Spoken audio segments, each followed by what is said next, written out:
কাজের ভিড়ে যখন আমরা হাঁপিয়ে উঠেছি, সেই সময় মাঝে মাঝে ইচ্ছা হয় একটু ঘুরে আসতে এবং পিকনিক করতে। প্রথমেই বলছিলাম যে আমরা পিকনিক করতে আসছি, দাঁড়িয়ে আছি পিকনিক এর যারা করতে আসছি তাদের সাথে দেখাবো কি কি রান্না হচ্ছে। এই পিকনিকের আয়োজনের মুখ্য দায়িত্ব পালন করছে দুজনকে দেখতে পাচ্ছি। মাংস রান্না হয়ে গিয়েছে। সাদা ভাত, সাদা ভাত হলে খেয়ে একটু মজা হয় আর কি। অনেকেই পোলোয়া বিরিয়ানি খেতে পারে না, সেজন্য সাদা ভাত রান্না করা হয়েছে। সবজি একেবারে মাংসের মতো কালার হয়েছে, খেতে নিশ্চয় সুস্বাদু হবে এবং খুবই মজাদার হবে। খাসির মাথা দিয়ে রান্না করা হয়েছে, ডাল রান্না করা হয়েছে, চলছে টমেটো কাটা, কোক এবং পানি রেডি আছে। এই পিকনিকের আয়োজনের আরো সতীর্থরা দাঁড়িয়ে আছে। পিকনিকের খাওয়া দাওয়া হবে, আয়োজনের আগে গেস্টরা বসে আছে। পিকনিক মানেই আনন্দ আর হুল্লোড়, সবাই মিলে বাজার করা এবং রান্নার আয়োজন করা। যে যেভাবে পারে সে সেভাবেই কাজ করা, পরিশেষে নির্মল আনন্দ। আজকে যে যেমন পারছে প্রাণ খুলে আড্ডা দিচ্ছে। আজকে কোনো অফিসের কথা নয়, আজকে শুধু আড্ডা, গান, এর সাথে ওর ভাব বিনিময়। পিকনিকের খাওয়ার তোড়জোড় চলছে।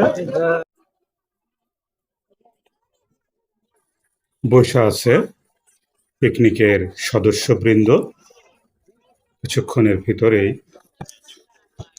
খাবার দেওয়া হবে, তারই প্রস্তুতি নিচ্ছে সবাই। হ্যাঁ ভালো আছে, আমরা তুলতেছি।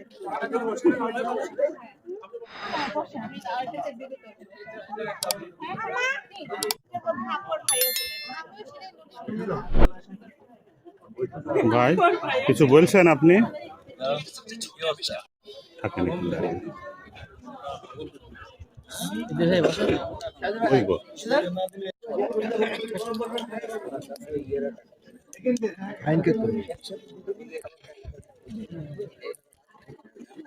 সালাদ, খাসির মাংস, সবজি, ডাল, কোক, পানি, খুব একটা জম্পেশ খাওয়া দাওয়া।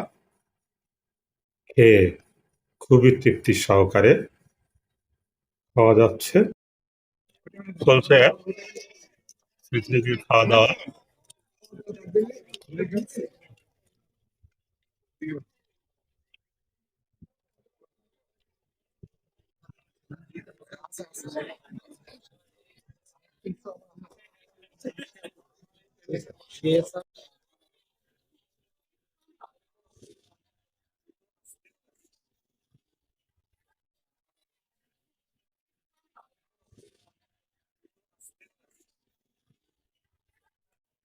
চলছে পিকনিকের খাওয়া দাওয়া আয়োজন।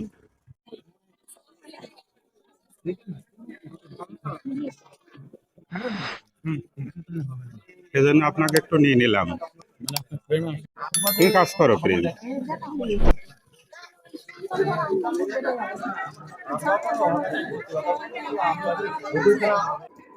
মানুষ মাত্রই বিনোদন চায়, এক্ষেত্রে সঠিক বিনোদন হচ্ছে পিকনিক।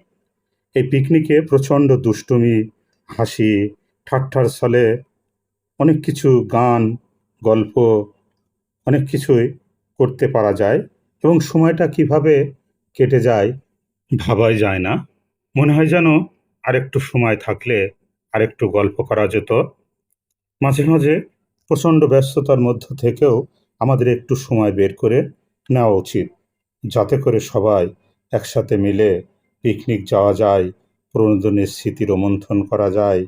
তাই বছরে একবার হলেও পিকনিক করি, আনন্দ করি সবাই মিলে। চলছে খাওয়া দাওয়া।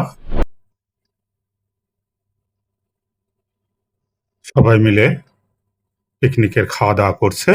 সবাই ভালো থাকুন, সুস্থ থাকুন। আবারও যে কোনো দিন যে কোনো সময় দেখা হবে, কথা হবে। সবার জন্য শুভকামনা রইল।